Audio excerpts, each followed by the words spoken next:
بنت صغيرة بتغني، ولأن صوتها جميل وبيعجب الست هانم الإنجليزية بتقرر إنها ترمي 2 جنيه مقابل إنها تشتري البنت دي من أمها.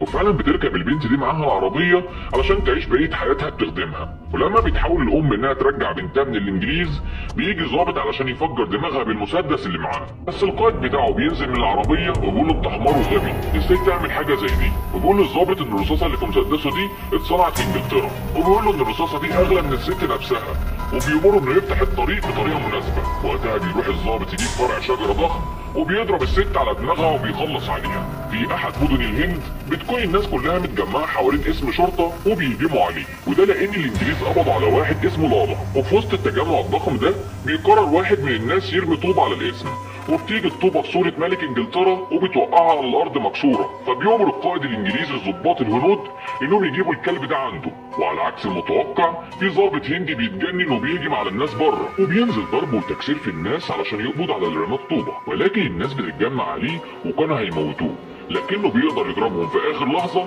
وبينجو من الموت. وفي طريقه للقبض على الشاب ده بيتضرب بالصخره في دماغه وبيتعور، وكمان بيطلع على برج والبرج بيقع بيه ومع الناس اللي بتحاول تمنعه وبتقول له انه خاين بلده.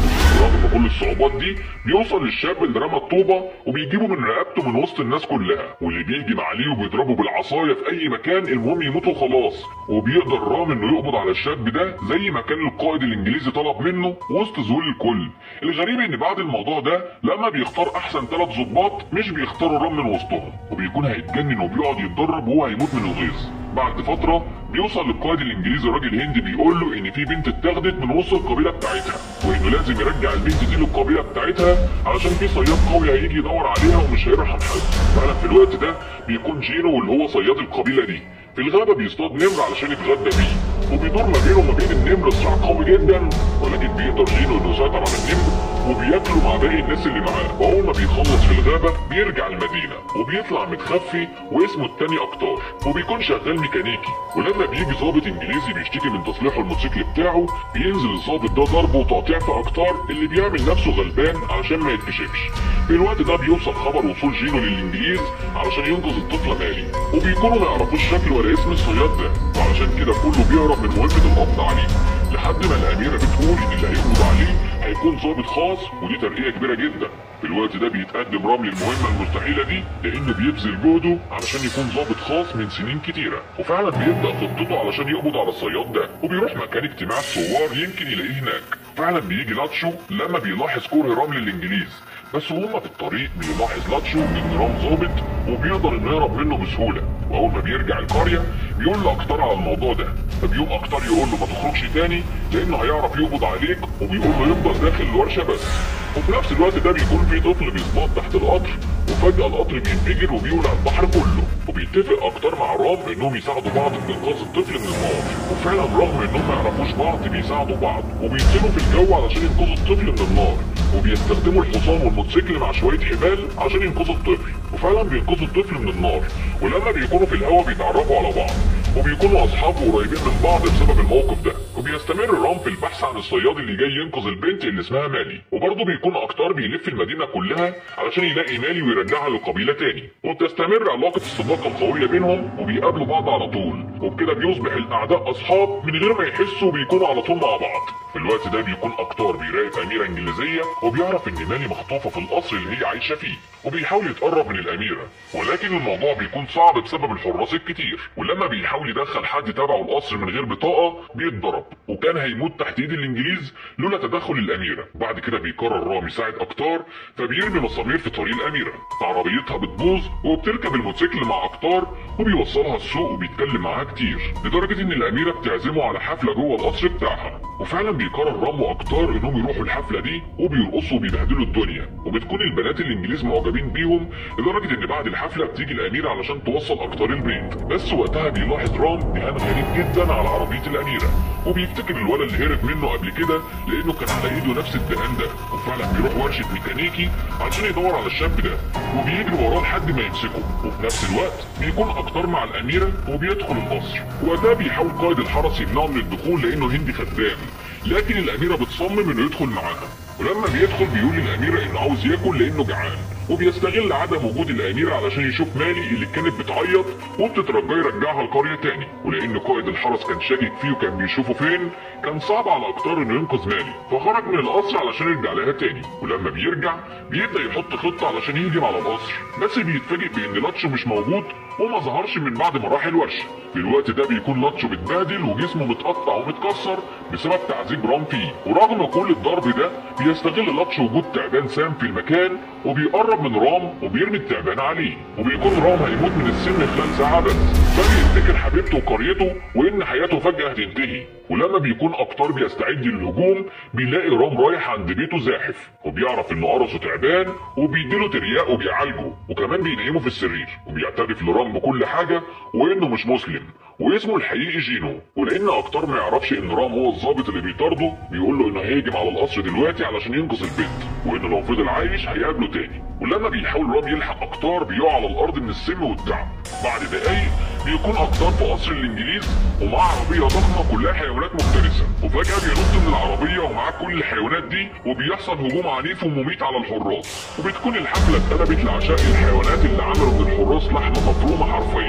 في الوقت ده بيكون اكتار نازل ضرب وتكسير في الجنود علشان ينقذ مالي، بس بيلاقي الاميره في وشه فبيركبها على العربيه وبيقفل الباب عليها علشان يحميها. بعد كده اكتار بيسمع مالي بتستغيث بيه من قائد الحرس اللي بيشدها من قفاها وبيرميها جوه القصر، وبيروح علشان يخلص على اكتار، لكن اكتار بيهجم عليه بغباء وبيخلي غزاله تدخل في ايده تقطعها، وبيمسك المفتاح بتاع القصر علشان ينقذ مالي. بس فجأة بيدخل شخص على عربية بتتحرق، وبيطلع انه رام وبيرد ان العربية اللي بتيجي منها الفردة بصدر اكتار وبتوقعه على الارض. ولما بيحاول رام يقبض على اكتار بيكون مش مصدق نفسه وبيترجاه اكتر من مرة يسيبه ينقذ اخته، لكن رام بيكون مصمم وعلشان كده بيحصل بينهم قتال عنيف، وخصوصا لما مفتاح القصر بيقع من اكتار بسبب لكمات رام القوية اللي طيرته في الهواء، وبيستمر الضرب والتكسير ما بين الاتنين، وواحد منهم بيقع على المتفرقعات كلها، والتاني بيكون جنب المية اللي انفجرت هي كمان، والقصر اتدمر بسببهم وبسبب الحيوانات اللي ماشية تاكل في الجنود.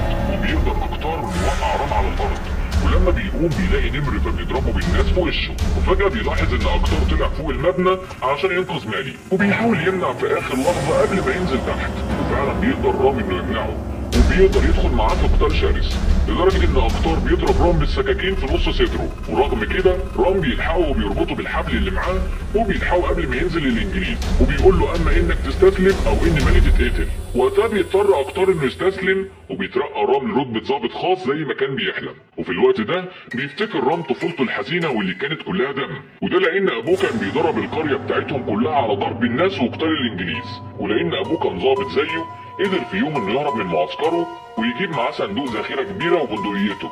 ووقتها ابوه وعد القريه انه هيجيب لهم اسلحه وذخيره، وقال لهم انه لما كان ضابط كان الانجليز بيستخسروا فينا الرصاصه وبيعدمونا بطرق وحشيه لاننا رخاص، علشان كده هم هيخلوا الرصاصه غاليه لما يضربوا الانجليز بيها. ولما الانجليز عرفوا انه عاوز يعمل ثوره ويطردهم من البلد بدا هجومهم عليه وقتلوا كتير من القريه، لكن ابو رام كان مقاتل عبقري وقدر يوقف الجيش اللي بيهجم على القريه ببندقيه واحده. ولما الذخيره خلصت منه لقى رام بيزحف ورابط صندوق الذخيره فيه، بس لسوء الحظ الانجليز بيطلعوا فوق الشجره وبيضربوا ابوه بالنار وبيقتلوا امه واخوه واخته قدام عينيه. وقتها رام بيمسك البندقيه وبيخلص على عدد كبير من الانجليز لدرجه انهم بينسحبوا بسبب طفل صغير معاه بندقيه، وبكده بنفهم ان رام كان عاوز يترقى علشان يقدر ينقل اسلحه الانجليز ويحاربهم بيها. وبنشوفه بيبعت رساله لحبيبته وبيقول لها رغم انه اترقى وهيعمل اللي بيخطط ليه الا انه مقهور جدا لانه خان صاحبه الاقرب لقلبه اكتار. وتاني يوم بيكون اكتار مربوط ورام بيعذبه بالكرباج علشان يرجع ويطلب المغفره من الحاكم، لكن برغم كل الدم والعذاب بيرفض اكتار انه يرجع للانجليز، لدرجه ان زوجة الحاكم بتدي الرام كرباج مليان مسامير وبيقطع الخشب نفسه وبيتقطع جسم اكتار بالكامل، وكمان الجنود بتفضل تضرب فيه وحاجه اخر عذاب، لكنه بيفضل يغني اغاني التحرير وانهم هيفضلوا شعب الهند المناضل لحد ما اكتار بيقع على الارض من العذاب، وبتبدا الناس تهجم على الانجليز بشراسه علشان تنقذه، ولكن رام بينقله تاني لعربيه السجن. وبعدها بمده صغيره بيوصل خبر لرام انه هينقل الاسلحه بعد يومين.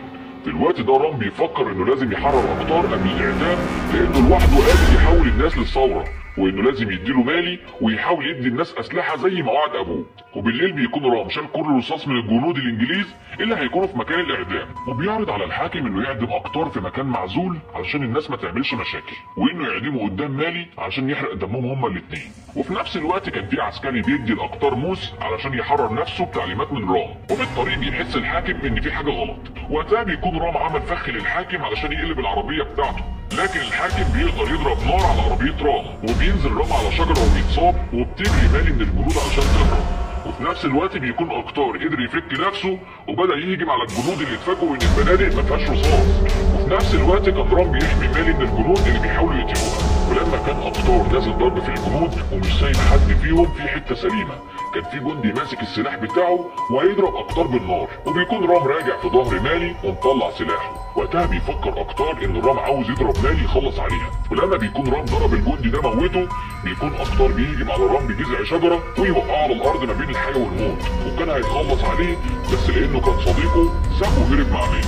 وبعدها بفتره بيكون رام محبوس وبيتعذب ومش بيدوق الاكل نهائي، وبيكون الحاكم نفسه بيتاكد انهم على طول بيعذبوه قبل ما يخلصوا عليه. في نفس الوقت كان اقطار هربان من مالي وباقي العيله اللي معاه، وفجاه بيدخل عليهم الجنود الانجليز بيدوروا عليه، وكان خلاص هيتمسك لولا ان في بنت اتدخلت في الموضوع وقالت لقائد القوات ان اللي جوه دول يكونوا عيلتها وعندهم جدري، وبتطلب منهم المساعده علشان ينقلوهم المستشفى. واول ما القوات بتعرف ان الناس دي عندها جدري بتترعب وبيرجعوا بعيد عنهم، ولكن القائد بتاعهم بيشغل الكشاف عشان يتاكد من منظرهم، وكانوا هيتكشفوا، لكن البنت دي شغلت دماغها وحاولت تقرب من القائد فضربها في بطنها وامر بالانسحاب علشان المرض ما يوصلهمش. وبكده بتنجح البنت دي في انقاذ اقطار والعيله اللي معاها، وبعدها بتقعد معاهم وبتقول لهم ان خطيبها كان ضابط في الجيش، كان كل حلمه يهرب الاسلحه للشعب علشان يطردوا الانجليز ويحاربوهم، لكنه كان لازم يكون صديقه ويسلمه للانجليز بسبب كده. ولانه حس بالذنب قرر يساعد صاحبه يحرره هو والبنت اللي معاه، وبتقول له انه هو طفل الانجليز كانوا قبضوا على ابوه، فابوه طلب منه يضربه بالنار، وده لان ابوه كان لابس متفجرات وقتل كتير جدا من الانجليز.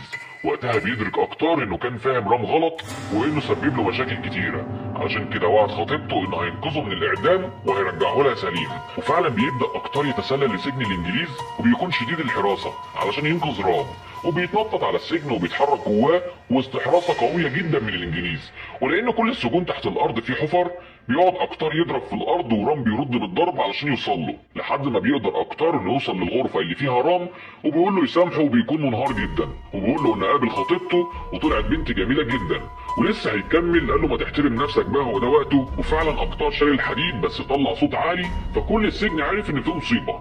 في الوقت ده كان اقطار شايل رام على رقبته وبيحاول يهرب بيه، وبيبدا يحصل عليهم هجوم عنيف بالرصاص والعصيان من كل اتجاه، والاثنين قدروا ياخدوا بندقيه من جندي وبيضربوا الانجليز بالنار ونازلين فيهم ضرب وتلطيش. وبيكون اقطار شايل رام اللي ماسك في ايده اكتر من بندقيه ونازل ضرب نار في الحراس، وبيقدروا يطلعوا برج المراقبه وبيخلصوا على الحارس وبيهربوا عن طريق الغابه. في الوقت ده القائد بيقول للحاكم انهم هربوا، فبيؤمر بانهم يجمعوا قوات ضخمه ويحاصروهم في الغابه ويتاكدوا من انهم اتقتلوا.